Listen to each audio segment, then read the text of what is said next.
moment où je vous parle, le Sénégal va fabriquer son propre vaccin.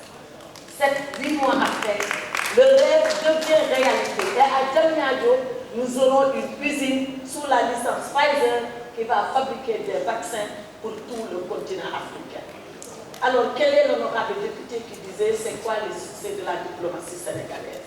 C'est l'honorable Aliou Kébé. Eh bien, ça, c'est un des succès de la diplomatie. L'autre front sur lequel nous nous sommes déployés, c'est le front de la sécurité. Tout le monde le sait. L'honorable député Mamadou Diop Decroix l'a dit. Nous avons des difficultés au Mali. Nous en avons en Guinée où des coups d'État se sont succédés. Un premier coup d'État où des militaires ont défait des civils. Un second coup d'État où des militaires ont arrêté un processus de transition qui avait été mis en place par la CEDEAO. En Guinée, un coup d'État. Mais allons plus loin, seulement pas dans l'espace CEDEAO. Au Soudan, un autre coup d'État et un deuxième coup d'État encore à la transition sur la corne de l'Afrique, où le Soudan lui-même a des difficultés, où le Soudan a des problèmes avec le Soudan du Sud, où l'Éthiopie a des problèmes avec le Tigré, où l'Éthiopie, le Soudan et l'Égypte ont des problèmes, où le Mozambique est attaqué, où la Somalie vit des chefs. Voilà la situation du continent africain. Alors, Président, c'est les chers Mbacké. Si vous croyez qu'on ne fait rien dans l'insécurité, alors venez si vous voulez, où nous sommes prêts à venir vous voir et on vous dira ce que nous faisons et vous respecterez mieux la diplomatie. Ce que nous avons fait en 2021, c'est malgré cela, malgré ces difficultés, de conduire notre mission traditionnelle de la diplomatie, de travailler au rayonnement du Sénégal. L'élection du président Macky Sall à la tête de l'Union africaine, vous croyez qu'il a suffi d'une magie pour le faire? Non, Monsieur le Président, vous savez comment on peut élire un président de l'Union africaine. C'est tous les 50 ou 53 ou 54 pays qui compétissent pour être président. 2 élections. Il faut d'abord être le président de la sous-région et ensuite que la sous-région endosse votre candidature pour être le président de l'Union africaine. C'est un succès, un grand succès diplomatique du Sénégal. Qu'est-ce que le Sénégal a réalisé? Quand le secrétaire d'État Anthony Blinken vient au Sénégal nous visiter, une semaine après, le ministre, le conseiller d'État Wang Yi, ministre des Affaires étrangères de Chine, vient nous visiter avant le FOCAC, avant eux, le président de la Confédération suisse, ministre des Affaires étrangères, avant eux, la ministre des Affaires étrangères de l'Espagne et tous les autres ministres des Affaires étrangères qui viennent. On ne peut pas penser que la diplomatie ne s'est pas déployée pour le Sénégal. Alors, Président Cheikh Mbacké, si vous pensez que la robe elle est trop grande pour moi, donc vous devez découler Macky Sall, on devait nous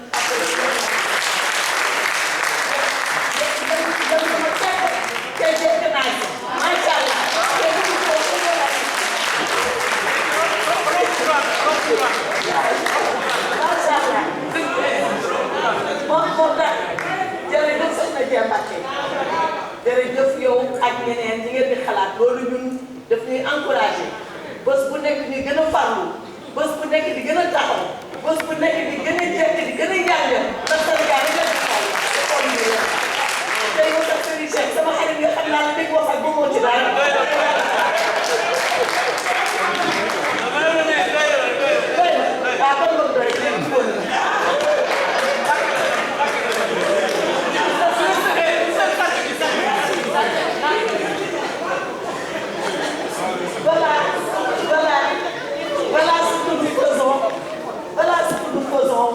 au service du Sénégal. Et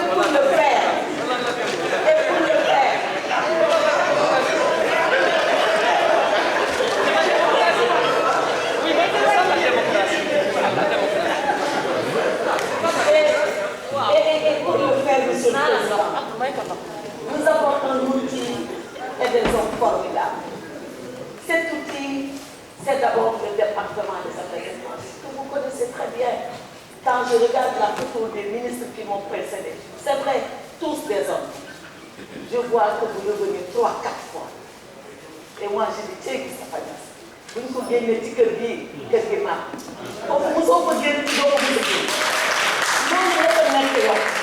Vous êtes une icône de la diplomatie sénégalaise. Donc, cette maison raison, vous la connaissez mieux que nous. Vous la connaissez mieux que nous. Et on est arrivé, on s'est dit, bon, peut-être que nous devions nous aussi apporter notre touche. Pour que cette belle chanson que Moustapha Niasse a, que nous puissions nous aussi la voir. Et nous avons fait cela. Ça, c'est le même taux des affaires étrangères. C'est le manuel de procédure.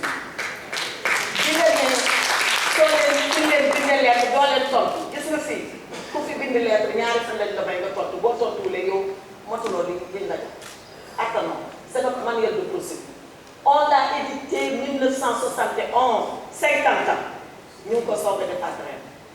Il est là, Monsieur le Président, je voulais dédicacer les journaux.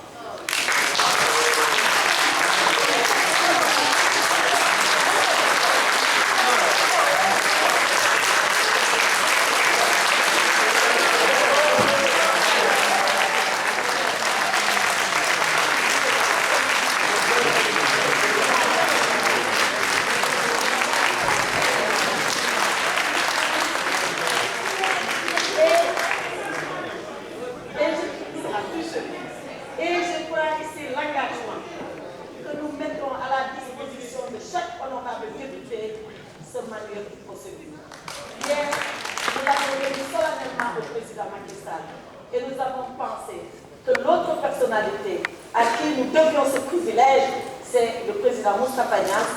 Nous devions abandonner cet après-midi et nous donnons à chacun d'entre nous. Parce que l'Union est une vous faites que nous avons décidé à madame le ministre, moi je suis d'accord pour être jugé. Être jugé et être évalué. Et Inch'Allah, nous allons continuer ce travail. Donc, nous avons un outil. L'outil, c'est le département des affaires étrangères. Et je félicite tous les ambassadeurs qui sont là avec moi.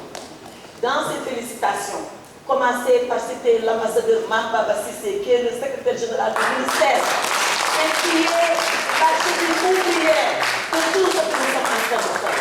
Ce document-là, si ce n'était pas sa perspicacité, son engagement, on ne l'aurait pas eu. Et 50 ans après, sur des mois, il y a travaillé jour et nuit. Les conférences que vous avez vues, le FOCAC, la conférence des ambassadeurs, ça a été lui.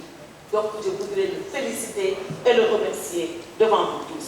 Nous avons des diplomates de carrière chevronnés. Le président Macky Sall les a rencontrés hier.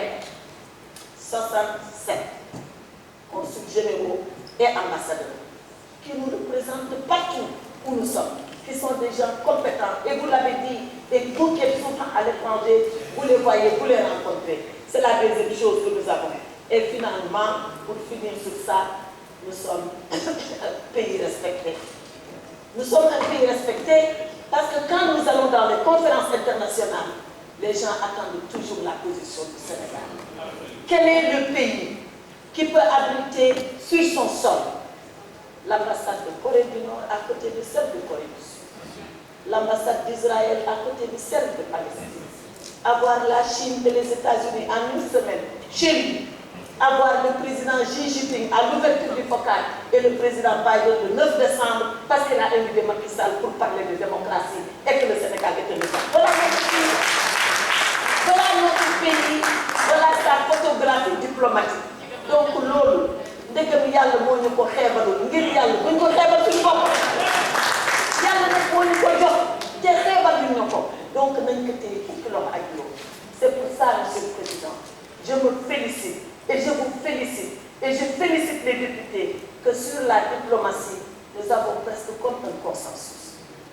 On peut demander à améliorer le travail, on peut demander à aller de l'avant, on peut dire et critiquer de façon positive, et c'est comme ça que nous le prenons, mais nous sommes tous d'accord que le Sénégal, sur le plan diplomatique, est un grand pays et c'est un pays qui est respecté. Et voilà pourquoi nous pensons que la diplomatie de voisinage doit être un des vecteurs de notre action diplomatique. Et la diplomatie de voisinage, de bon voisinage, c'est d'abord la ceinture de sécurité. C'est le Mali, c'est la Guinée, c'est la Guinée-Bissau, c'est la Mauritanie, c'est la Gambie. Et nous avons pensé que dans ces pays, le Sénégal doit être grand, il doit être visible, il doit être une petite puissance diplomatique. Voilà pourquoi le président Macky Sall a décidé, depuis quelques années, que dans ces pays-là, d'abord on aurait des représentations des chancelleries et des résidences dignes du Sénégal. Pour couper nous, le Sénégal. Nous avons construit la chancellerie, le complexe diplomatique d'Abuja. Le président l'a déjà inauguré l'année dernière. Nous avons construit le complexe diplomatique d'Ankara.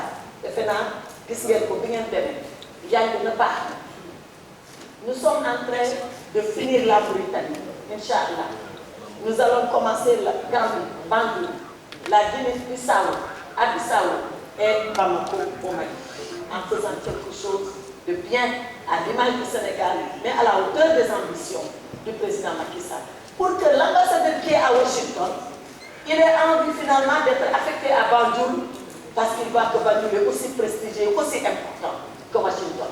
Et je ne vous livrerai pas de secret, mais le salaire de l'ambassadeur de Banjul, de Guinée-Bissau, de Conakry, de Bamako, de Nouakchott, et c'est fini, il sera plus important que celui du salaire de Paris, des États-Unis, de l'Espagne. Voilà ce que le président Macky Sall fait. Donc je crois que ça, je devais vous dire ça d'entrée de jeu. Pour le reste, Monsieur le Président, les questions qui m'ont été posées ont été des questions toutes pertinentes. Toutes pertinentes. Vraiment. Même mon ami Richard Paquet, ces questions sont très pertinentes et je réponds. Maintenant, il verra que la montagne ne peut jamais accoucher d'une souris parce qu'elle ne peut pas être ensemble.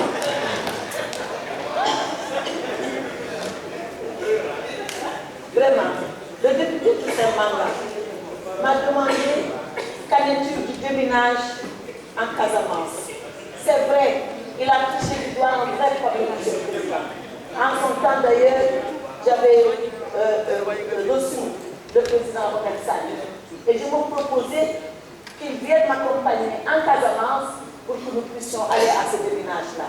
Il s'est trouvé qu'on nous a reproché que nous avions un déminage militaire. Or, eux, ils veulent, les bailleurs de fonds veulent un déminage civil. Nous sommes en train de régler ce problème pour que nous puissions avoir encore, en plus de ce que nous faisons dans le budget, avoir beaucoup plus de moyens pour aller sur le terrain avec les communautés, avec les populations, engager le processus de déminage civil. Nous regrettons beaucoup ce qui s'est passé avec ces pertes humaines, mais nous sommes en train d'y travailler. Je le remercie d'avoir salué les efforts qui ont été consacrés par le secrétaire d'État Moïse Sarr. C'est des félicitations que nous partageons avec lui et nous lui en sommes gré. Que la CEDEAO est décrédibilisée. Oui, nous avons un effort à faire et c'est Richard Paquet a raison aussi pour la CEDEAO. Parce que c'est vrai, tous les jours nous nous réunissons, mais la question est difficile. Un journaliste français m'avait dit, vous CEDEAO, vous vous réunissez que pour faire des réunions. J'ai dit, mais vous croyez que nous avons des petites bouteilles où c'est marqué anti-coup d'État? Dès qu'il y a un coup d'État en Guinée, on fait boire ça à l'autre du coup d'État et il lâche les armes. Dès qu'il y a un coup d'État, on n'a pas de kit anti-coup d'État. Nous devons discuter, c'est des pays souverains, nous pouvons que leur parler, nous pouvons que prendre des mesures. Et ça, croyez-moi, le président Macky Sall le fait. Au dernier sommet de CEDEAO, si ce n'était pas lui, je peux le dire ici, on n'aurait même pas eu les conclusions auxquelles nous sommes aboutis. Il est engagé, il est déterminé, il est écouté par ses pairs et très souvent, les bonnes décisions de CEDEAO, ce ne sont que les décisions du Sénégal qu'on fait endosser par la CEDEAO. Mandiara Fall, oui, elle avait posé ce problème en commission, on va s'en occuper, écrire à l'ambassade d'Italie, je pense que notre ami Nago également est revenu là-dessus, écrire à l'ambassade d'Italie pour leur demander de porter beaucoup plus attention aux problèmes de nos compatriotes. Bien Sen, Allah Diara, on a des Bukanda, ça a été même pour Mankoum, Inch'Allah, quand il est comme un bail Wadi, qu'Allah subhanahu wa ta'ala, oui, il est fou, au même temps, il y a un café, il y a un recommande, c'est le même pays de Hanaka, ça a été. Madame Sondé Maquet, que je remercie. Il y a une femme élégante qui peut apprécier l'élégance. Merci beaucoup, ma chère double Sorna. Et vous l'avez rappelé, le FOCAD a été un succès.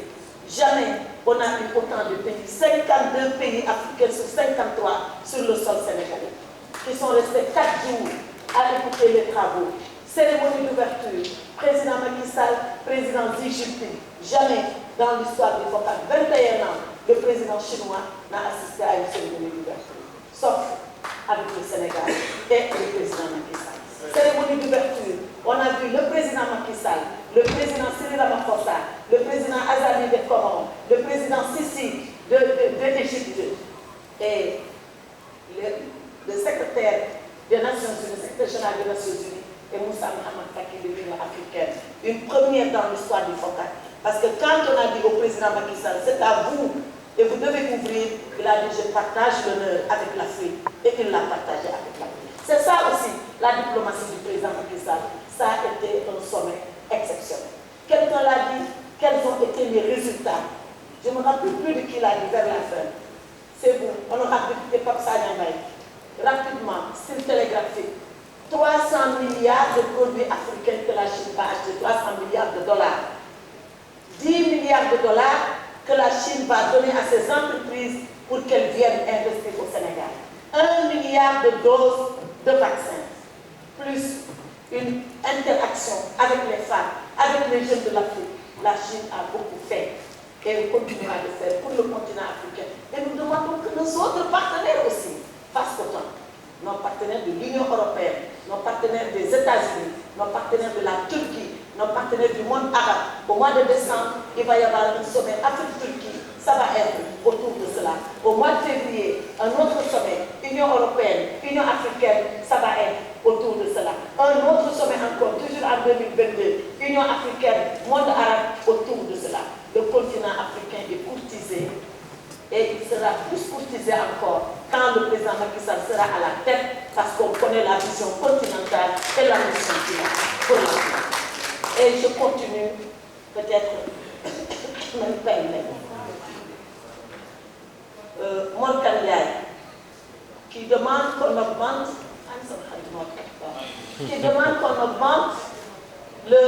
le financement du FES, 500 millions que nous avons reçus, grâce à la sagacité du ministre des Finances et à sa perspicacité. Je voudrais profiter de l'occasion pour le remercier solennellement. Parce que tout le monde sait qu'à cause de Covid, on n'arrivait pas à débloquer les fonds. Je l'ai supplié pendant 1 an. Il m'a dit, je ne pourrais pas faire 1 milliard, mais je te donnerai 500 millions pour Mme Baké. Parce que Mme Baké le mérite. C'est une femme engagée que je voudrais également devant vous saluer et féliciter pour sa détermination. Il nous a débloqué 500 millions. Comme pour le digne qui donne pour le digue à donc j'attends les autres 500 millions. Je suis sûr que ça va arriver et qu'on pourra continuer encore avec Mme Bakebe. On trouve des mécanismes innovants avec la DER. Parce que Abdoulaye Daoudi Diallo a raison. Il m'a dit un jour, l'objectif du FES, ce n'est pas tous les jours que le Trésor met de l'argent. C'est que le FES arrive à s'autofinancer. Et il a raison. Et c'est ça. Il nous le rappelle, il a raison de nous le rappeler. Donc, nous allons avec Mme Baké travailler à avoir des financements extérieurs, à ce que le système soit revolvé pour qu'il se finance par lui-même. Parce que c'est ça la finalité. Mais je vous remercie d'avoir cette idée pour faire et de penser à faire pour mon candidat. Ngaïdé a parlé de la politique nationale de migration. Oui, nous en avons. Et nous allons discuter d'ailleurs avec nos partenaires de l'Union européenne pour nous entendre sur cette politique nationale de l'immigration. Les ONG qui s'occupent des retours pour les ONG.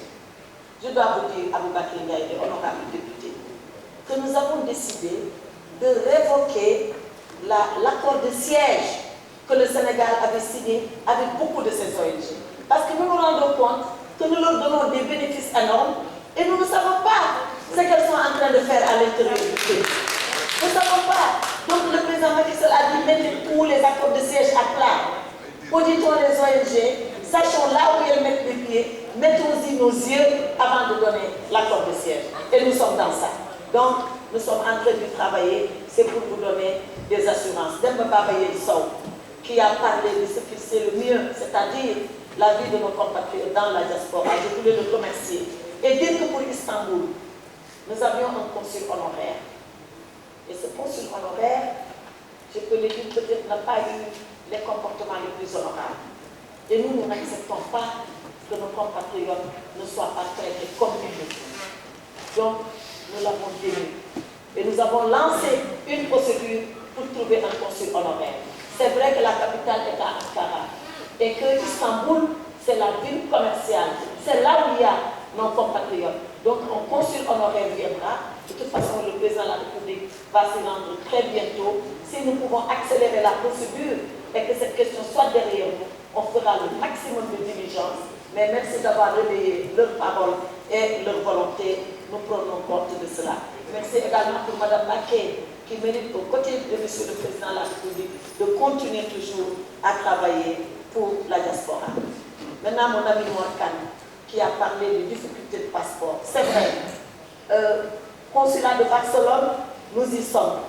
L'ambassadeur d'Espagne, Mme Mariemsi, est là à l'occasion de la conférence des ambassadeurs. Et hier encore, elle a posé ce problème devant M. le Président de la République. Nous savons qu'il y a beaucoup de nos compatriotes à Barcelone, beaucoup plus qu'à Madrid. Nous sommes en train de corriger. Mais ce n'est pas des décisions qui sont, même si elles sont faciles à prendre, il faut la mise en œuvre. Et souvent, c'est la mise en œuvre qui prend du temps. Mais croyez-nous, nous avons la bonne volonté, la sincérité et l'engagement d'avoir ce consulat à Barcelone. Et je crois qu'Inch'Allah, on y arrivera. Diemania est pas sur l'état civil. Question importante, effectivement. Parce que l'état civil, c'est ça qui tient la personne dans la société. Quand on ne l'a pas, on n'est rien.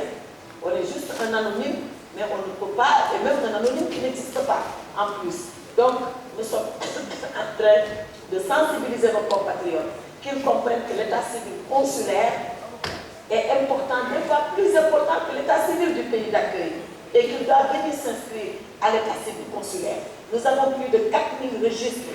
L'ambassadeur directeur de l'EAIGC me le dit, que nous sommes en train de compiler pour aller vers la numérisation de l'état civil. Parce que sans ça, problème d'archivage, problème de place, et le président Moustapha Niasse connaît bien ce ministère, un bâtiment classé, on ne peut ni casser les murs, ni aménager, ni construire comme on veut. La numérisation est la seule solution qui nous permettra de sécuriser l'état civil. J'ai été visiter les documents d'archivage dans le sous-sol du ministère des Affaires étrangères. Et j'ai vu dans quel état ces documents-là sont. Nous allons le faire, Inch'Allah, et je pense que la conservation de nos documents sera un vieux souvenir. Abdou Aziz Diop, que je remercie également au passage pour ses encouragements, qui a parlé d'une question importante, les traités bilatéraux d'investissement. C'est vrai que pour attirer les investisseurs, très souvent, on leur a octroyé des avantages indus. Et nous, les avocats, nous le savons parce que quand nous allons plaider l'arbitrage international à la Banque mondiale, à Paris, un peu partout, ce sont les traités bilatéraux d'investissement qui nous ligotent. On se rend compte, clause de la mission la plus favorisée, X clause qui presque rendent le contrat léonien beaucoup plus en faveur de l'investisseur. Mais là, nous allons rééquilibrer. En tout cas, je sais que le ministre Oumar Sarr travaille. Le contenu local et le transfert de technologie, oui, c'est un binôme extrêmement important et pertinent. On ne peut pas faire du bon contenu local si on ne maîtrise pas la technologie. Donc, l'investissement va venir avec le transfert de technologie pour que la compétence et l'expertise restent au Sénégal et que le contenu local ait son sens. Nous sommes tout à fait d'accord et nous vous remercions pour toutes ces observations pertinentes sur lesquelles nous sommes en train de travailler avec des ministères techniques et nous continuerons de travailler. Mon président de commission, le président Pape Birame Touré, que je remercie vraiment pour ses conseils, son encadrement, son soutien, qui a mis l'accent sur, disons lui aussi le binôme, diplomatie de bon voisinage et diplomatie économique. C'est vrai, la diplomatie de bon voisinage, elle nous a amené le point de Rosso, qui a le pendant de la diplomatie économique. La diplomatie de bon voisinage, elle nous a amené le pendant de l'exploitation des hydrocarbures en Guinée-Bissau, où nous avons une clé de répartition. Si nous n'étions pas amis, on n'aurait pas pu le faire.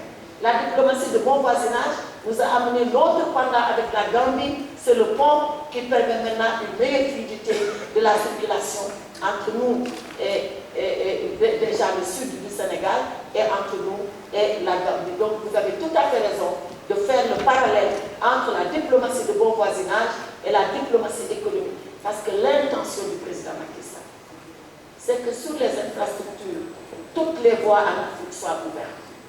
Du Sénégal vers le nord. Le nord, c'est la Mauritanie. Mais derrière la Mauritanie, le Maroc, le Grand Sahara, toutes ces provinces du sud du Maroc qui sont en train d'être développées. Et par où transitent nos compatriotes venus du sud de l'Europe, de l'Espagne, de la France, d'un peu partout. Donc le président Macky Sall a une vision claire de cela et il est en train de travailler. Voilà pourquoi tous ces ponts et toutes ces routes ont été faites. Quand Blinken venait au Sénégal, nous faisions une étude. Et nous nous sommes rendus compte que l'Afrique commerçait entre elles pour 13%. Seulement 13% entre nous, on commerce. Tout le reste, 80, je ne sais pas très bien, 87%, c'est avec les autres. Et nous faisons la ZECAF. Et la ZECAF, nous disons, c'est le marché unique de l'Afrique. Or, nous avons 13%. Quand est-ce qu'on fera le marché unique? Mais le président Macky Sall répond tout de suite. Il dit, si nous devons faire le marché unique, il faut ouvrir les routes, il faut construire les ponts, il faut avoir des avions, il faut avoir surtout le ferroviaire. C'est d'abord l'infrastructure à la base qui doit soutenir les transactions et l'inter-échange entre les pays. Voilà pourquoi il est très infrastructure, il ne parle que de ça, il ne travaille que sur ça, il considère que ça aussi, c'est de la diplomatie au service non pas du Sénégal, mais du continent. Bon, Ali Kébé, je crois que j'ai un peu répondu sur sa question, qu'est-ce que la diplomatie a apporté? Le changement climatique, quel équilibre trouver? Là aussi, le président Macky Sall est très, pas à cheval, très courageux dans l'endossement de ces problèmes.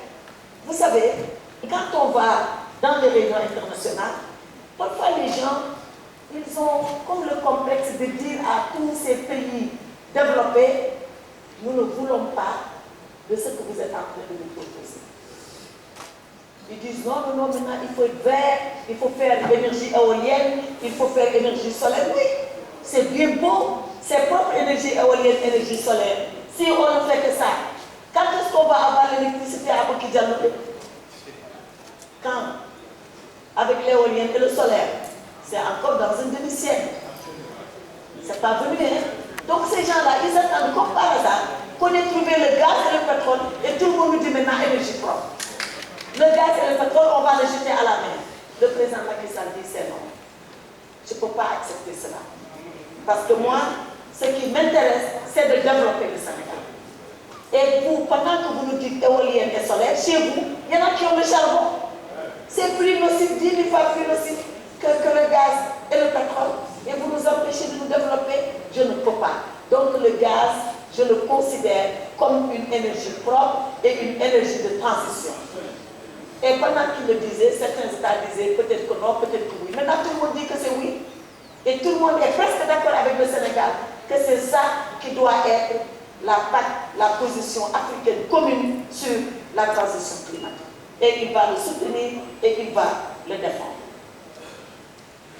Monsieur le Président, l'honorable député Chersek a lui aussi parlé de transfert de technologie. Je crois qu'en répondant à l'honorable Abdou Aziz Diop, j'y ai pensé.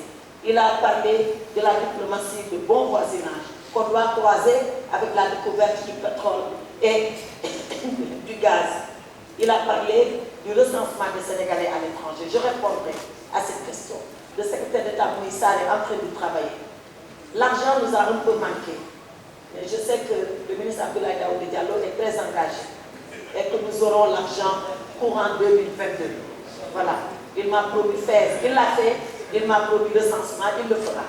Et la prochaine fois que nous reviendrons ici, on vous dira quel nombre de Sénégalais avons-nous à l'étranger et quel est le profil grâce au soutien encore de Abdoulaye Daouda Diallo.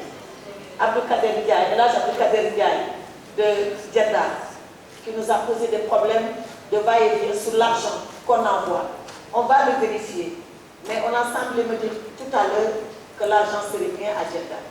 Mais comme je ne sais pas,